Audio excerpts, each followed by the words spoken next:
સ્વચ્છતા અને સુખાકારી માટે સરકાર દ્વારા નગરપાલિકાઓમાં લાખો કરોડો રૂપિયાની ગ્રાન્ટ ફાળવવામાં આવે છે, પરંતુ આજે પણ ડીસા શહેરમાં એવા અનેક વિસ્તારો છે કે જ્યાં વર્ષોથી ખરાબ રસ્તાઓ, પાણીના નિકાલ માટે ગટરની કોઈ જ વ્યવસ્થા ન હોવાના કારણે વર્ષોથી શહેરી વિસ્તારના લોકો હાલાકી ભોગવી રહ્યા છે।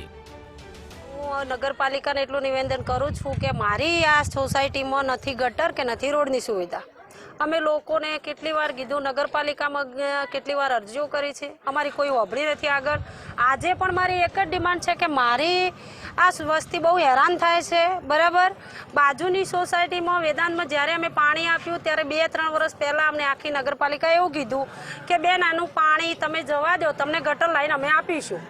આજે અમારી નથી ગટર થતી કે નથી રોડ થતો। ગટર ને રોડ માટે મેં માંગણી કરી છે, રસ્તામાં કીચડ થાય છે, મચ્છર કેટલા બધા થાય છે। અમે નગરપાલિકામાં રજૂઆત કરી છે તોય કંઈ સાંભળતું નથી। આજકાલ કરે જાય છે।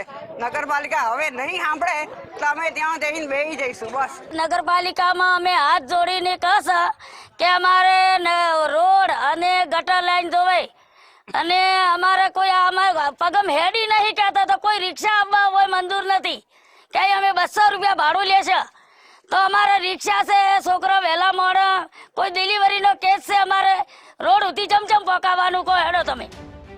જોખમનગર વિસ્તારમાં મહિલાઓ દ્વારા હંગામો કરતા ડીસા નગરપાલિકા ચીફ ઓફિસર નગરપાલિકાની ટીમ સાથે જોખમનગર વિસ્તારમાં પહોંચ્યા હતા અને ત્યાં જઈને આ વિસ્તારના લોકોને પ્રાથમિક સુવિધાઓ પૂરી પાડવા માટેની બાહેંધરી આપી હતી।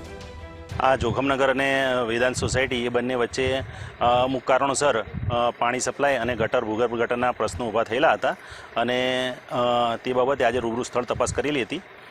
જે વેદાંત બાજુનો ભાગ છે તેના કોન્ટ્રાક્ટરને પણ બોલાવવામાં આવેલા હતા અને તેમની સાથે પણ ચર્ચા કરવામાં આવેલી હતી। આ ઉપરાંત જોખમનગરના જે રહીશો છે તેમની સાથે પણ ચર્ચા કરવામાં આવી અને જે ભૂગર્ભ ગટર લાઈન પસાર નહીં થવા દેવાના એ બધા પ્રશ્નો હતા, એ બધા પ્રશ્નોનો આજે નિકાલ લાવી દીધેલ છે।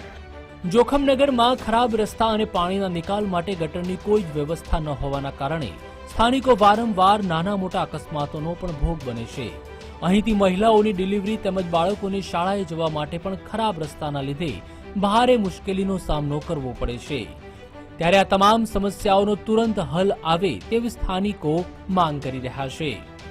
કમલેશ નાભાણી, ગુજરાત ફર્સ્ટ, બનાસકાંઠા।